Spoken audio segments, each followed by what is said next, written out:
Hi guys, nandito nga pala ako sa Paris, France para bumili ng matagal na nating pangarap na sports car. Ayan, ito siya guys. Oh.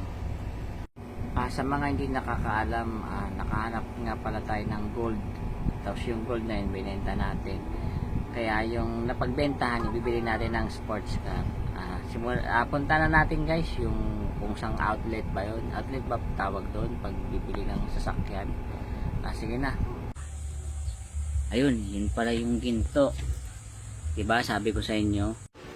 Yan pala yung video nung nakapulot ako ng gold. Hindi ako nanalo sa Sugala. Ito na pala. Dito na pala tayo sa sa outlet ng Ferrari. Nasaan yung mga promodizer dito? Ba't wala? Dalawa lang pala available dito. Tsaka dilaw tsaka pula. Oh, parehas maganda. Siguro kunin ko na doon dalawa. Yung isa gawin kong pamalengke. Tapos yung isa pang daily, di ba? Daily use.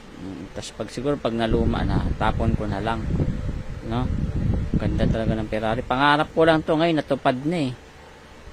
Ito, ganda ng likod oh. Oh, 6 yung turbo. Sawa ka dyan, kakaturbo.